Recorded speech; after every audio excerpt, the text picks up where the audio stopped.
Kita bahas rencana Presiden Prabowo membangun penjara khusus koruptor di pulau terpencil bersama anggota Komisi 3 DPR dari fraksi Nasdem Rudianto Lalo dan peneliti Pusat Kajian Anti Korupsi UGM Zainur Rahman. Selamat malam, Pak Rudi, Bung Zainur.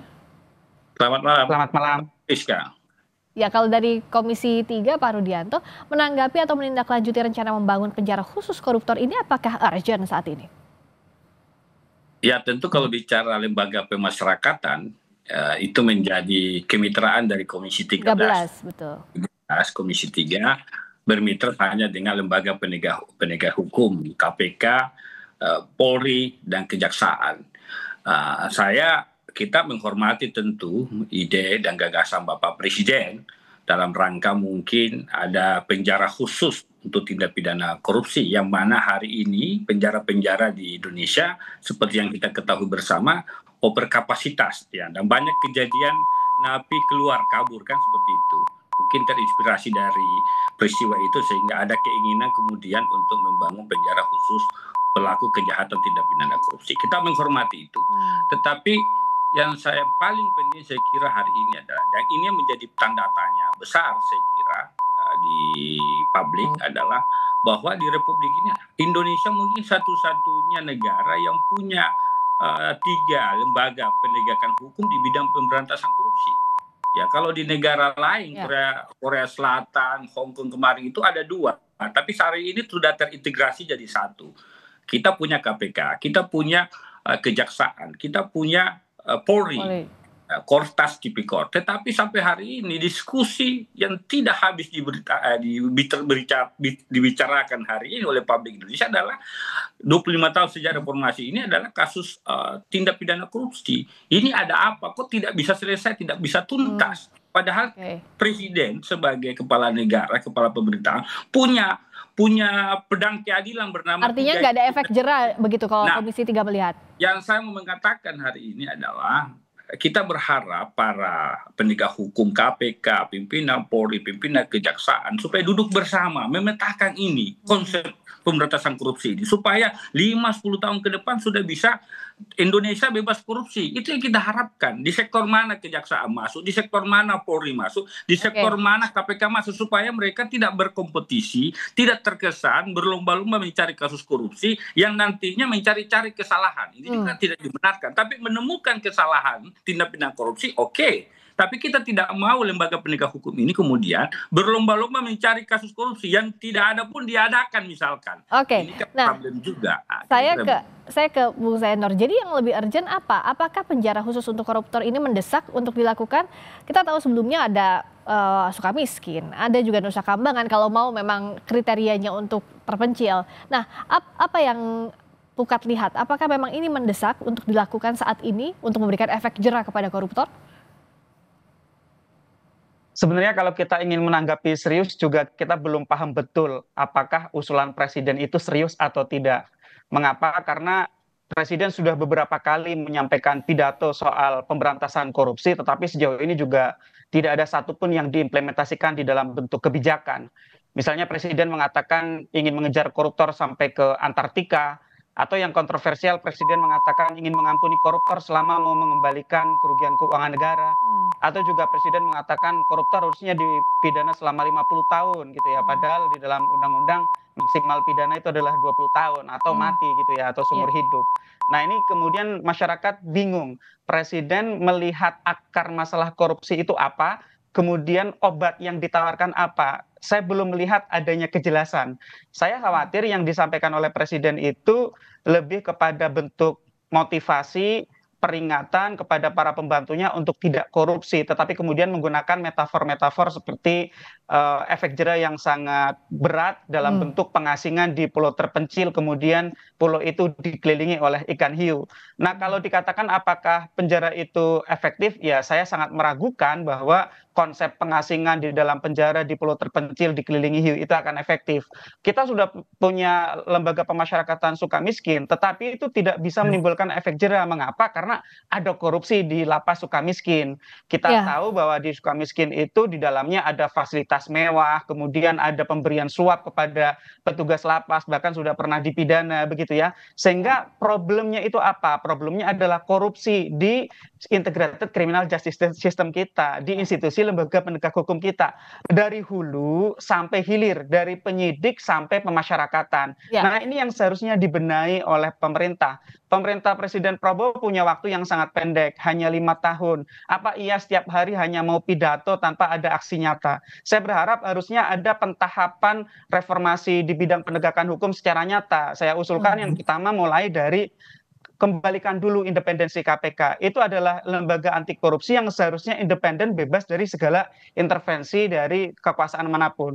Yang kedua adalah Indonesia perlu sekali untuk punya instrumen hukum yang dapat secara efektif memberantas korupsi, yaitu yang pertama adalah revisi Undang-Undang Tipikor untuk kriminalisasi illicit enrichment, Oke. yang kedua sahkan RUU perampasan aset. Nah, Nah, dua instrumen ini bisa untuk memiskinkan. Nah, yang ketiga adalah reformasi di institusi-institusi lain, yaitu khususnya adalah Polri dan Kejaksaan. ya. Itu saya pikir kalau dilakukan dalam kurun waktu 5 tahun, saya lebih percaya akan ada hasilnya. Kita mau bangun lapas di pulau terpencil, satu biayanya sangat besar, yang kedua teman saya berseloroh, bahkan nanti pengadaan ikan hiunya pun bisa dikorupsi kalau keadaannya masih seperti sekarang begitu. Itu Mbak Friska.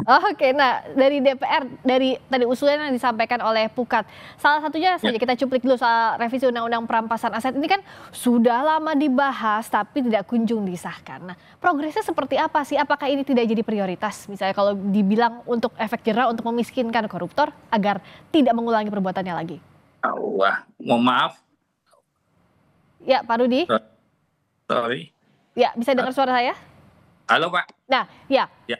Tadi mencuplik salah satu yang disampaikan oleh Bung Zainur, salah satunya saja soal revisi Undang-Undang Perampasan Aset. Kendala pembahasannya apa? Padahal kan ini salah satu usulan agar ada efek jera untuk koruptor. Kalau kami di DPR, kalau memang menjadi keinginan pemerintah, DPR pasti setuju saja. Kalau kemudian itu menjadi keinginan bersama lintas fraksi ya, soal urgensi apakah undang-undang perampasan aset ini segera dibahas atau bagaimana. Nanti kami lihat perkembangan di badan legislasi apakah ini sudah masuk atau tidak. Yang penting bagi kami adalah kita punya 3 instrumen penegakan hukum pemberantasan korupsi. KPK, Kejaksaan, Polri. Kalau ini jalan bersama-sama saya kira murni meluruskan setiap kasus korupsi. Sekali lagi, memurnikan dan meluruskan setiap kasus korupsi, betul-betul yang terlibat disasar, bukan kemudian aktor-aktor, bukan aktor intelektualnya yang disasar, yang kena. Jadi itu jadi problem juga. Kita berharap bahwa contoh misalkan Kejaksaan Agung dalam setiap pengungkapan kasus kita mendengar angka-angka triliunan. Tetapi di fakta persidangan kemudian itu dimentahkan, tidak sesuai dengan bombastis pada saat pengungkapan naik sidik dengan pada saat pemeriksaan di persidangan. Belum lagi bicara soal nanti pada saat tahap penuntutan. Nilai triliun tapi dituntut misalkan hanya 10 tahun, 12 tahun. Tidak bersesuaian dengan pengungkapan kasus. Itu kan yang menjadi tanda tanya selama ini publik. Apakah sungguh-sungguh penegak hukum ini serius memberantas korupsi atau bagaimana? Itu yang jadi soal yang paling penting. Yang ketiga adalah saya kira yang paling penting adalah ini, tapi meskipun ini cabang kekuasaan yudikatif, soal hukuman tambahan sebagai pelaku korupsi, yaitu uang pengganti.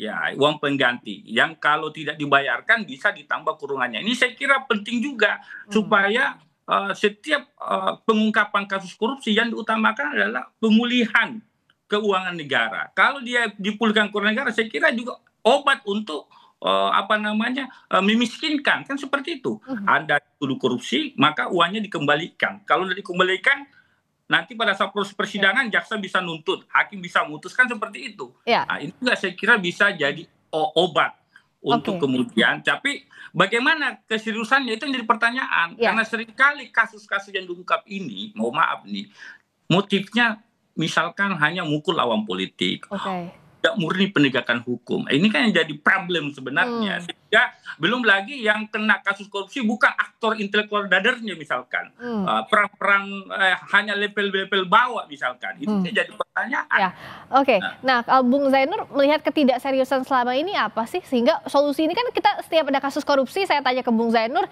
itu yang disampaikan pun juga dari DPR itu, tapi apa sih yang jadi mandek itu? Apa tidak ada goodwill dari siapa?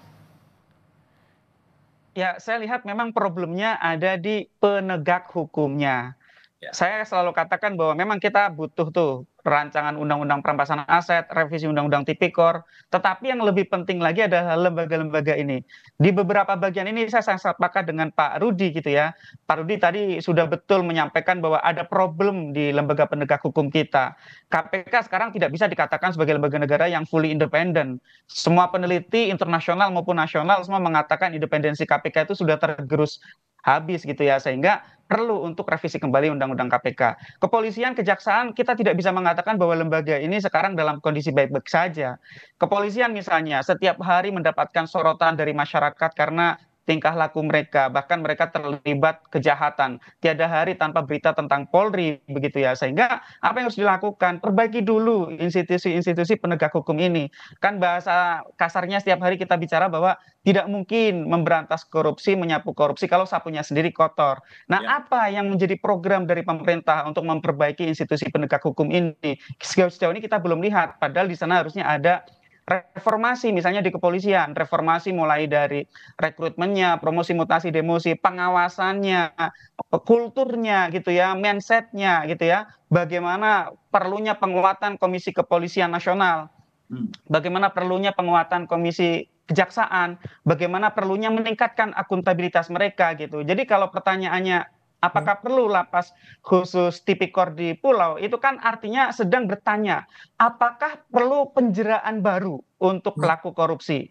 Ya, penjeraan mau seperti apapun, kalau lembaga penegak hukumnya masih kotor, tidak akan banyak manfaatnya. Sehingga yang lebih perlu diperbaiki pertama kali adalah lembaga penegak hukum yang di depan, yaitu mulai dari penyidik dan penuntut umumnya. Nanti kalau lembaga itu beres, yang di hilir, di ujung, di terakhir adalah pemasyarakatan. Nah, konsep pemasyarakatan di dalam KUHP yang baru itu adalah rehabilitasi, bukan pembalasan. Nah, ini juga nanti silakan diperdebatkan apakah lebih tepat menjerakan orang dalam bentuk pembalasan, ya, misalnya dikurung di pulau, ataukah dimasyarakatkan, direhabilitasi.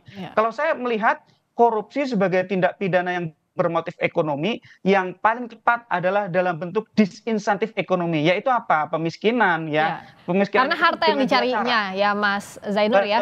Betul. Tujuannya kan memperkaya diri Mbak Friska, sehingga itu yang harus diberikan disinsentif. Yang pertama adalah perampasan aset hasil kejahatan, yang kedua denda gitu ya. Denda kita sangat rendah sekarang di dalam Undang-Undang Tipikor. Perampasan aset juga sangat susah. Pasal 18 Undang-Undang Tipikor itu hanya sebesar harta yang diperoleh dari hasil kejahatan. Padahal perilakunya menyebabkan kerugian yang jauh lebih besar daripada harta yang diterima. Nah, kerugian sisanya siapa yang menanggung? Negara. Nah, ini harusnya juga dibebankan kepada pelaku. Itu Mbak Friska. Iya, dan langkah-langkah ini bisa dilakukan kalau memang ada itikat baik dari para pemangku kepentingan, termasuk juga soal tadi perbaikan penegakan hukum, para penegak hukum, ya sama-sama antara mitra kerja juga dari DPR mengawasi, termasuk juga koalisi masyarakat sipil juga harus mendorong agar ada efek jerah bagi para koruptor. Terima kasih atas waktunya. Terima kasih. Pak Rudianto Lalo, anggota Komisi 3 DPR fraksi Nasdem. Terima kasih juga Mas Zainur Rohman, peneliti Pukat UGM.